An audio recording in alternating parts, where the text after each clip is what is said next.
A young woman's move to a new city for studies, staying with an acquaintance, might seem common and untroubling. But what followed seemed more like a twisted plot from a horror movie than reality. For years, this incredible story baffled the police until the unexpected, chilling truth emerged. What if a seemingly ordinary tale took a terrifying turn, transforming into an incredible story that seemed plucked straight out of a horror movie? Get ready for a tale that defies belief and could be mistaken for the plot of a horror movie. After high school, Johnia Berry enrolled at East Tennessee State University, studying psychology and criminalistics. University life introduced her to Jason White. They dated for years and got engaged before graduation. She moved temporarily to Knoxville to pursue a master's in psychology. Despite the distance, she and her boyfriend prepared for their upcoming wedding. In Knoxville, she initially stayed with her friend, Jason Amami, who had studied with her and her boyfriend. He kindly hosted her until she found her own place. What horrifying events unfolded on that fateful night when Johnia's peaceful existence turned into a nightmare of violence and terror? Johnia held part-time jobs. On December 5th, after work, she talked to her boyfriend on the phone before heading to bed. Jason woke up to a woman's scream and found an attacker with a knife. The attacker assaulted Jason, but Jason fought back. He managed to escape and sought help from neighbors who refused to open their doors. He rushed to a nearby 24-hour store for aid.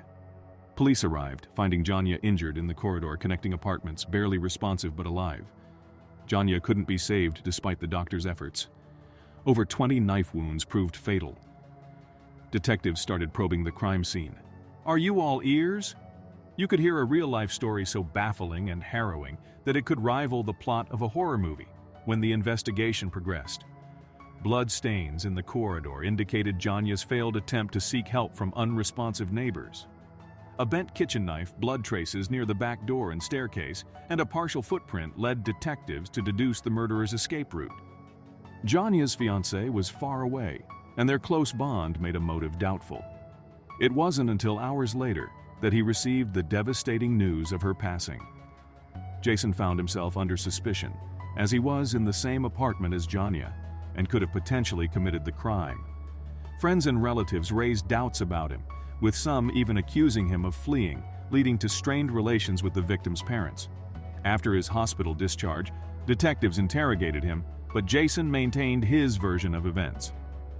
The police doubted his account due to inconsistencies and injuries that seemed non-life-threatening. They scrutinized the lack of forced entry, suggesting the assailant was inside. The detectives questioned Jason, focusing on the door he used to flee.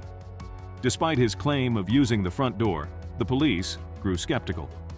The presence of blood near the back door suggested a different route, intensifying suspicions against him. An unexpected twist emerged when laboratory experts finished examining the few pieces of evidence found in the apartment. 3 DNA samples, including those of the victim Jason and an unidentified male, were found on the murder weapon. This unknown DNA was also found in various spots. Additionally, a victim's blood fingerprint on the knife's handle didn't match Jason's. These findings shifted suspicions away from him. Unfortunately, comparing the DNA to existing databases didn't provide any answers, leaving detectives without a clear lead. The puzzle deepened, and the detectives were left with a complex web of evidence and unanswered questions. Investigators interviewed over 1,000 potential suspects, amassing around 400 DNA samples. A breakthrough emerged as 22-year-old Taylor Lee Olson was arrested for violating parole due to theft. A search of his home led to his rearrest after a marijuana discovery. Olson had avoided fingerprinting and DNA testing up until this point despite a history of theft, forgeries, and car theft. Olson was questioned about Johnia's case after his rearrest. He provided DNA after denying involvement. Analysis revealed a full match in the victim's apartment. Matching fingerprints on the murder weapon led to his arrest. Initially denying guilt, Olson eventually confessed. Taylor Lee Olson confessed to breaking into the apartment to steal a car. Upon entering, he accidentally woke Johnia and attacked her when she screamed. Despite his claim of an unintentional killing, detectives doubted his account due to inconsistencies.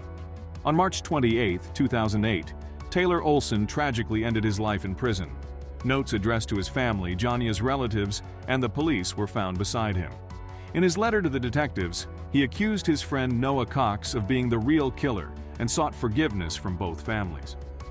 While detectives persisted in believing Olson's guilt, Johnia's parents saw Taylor's suicide as a red flag, suggesting that his actions spoke louder than words, hinting at his possible guilt rather than innocence. Was Taylor Olson's suicide an admission of guilt, or a desperate attempt to shift the blame onto someone else? Comment below.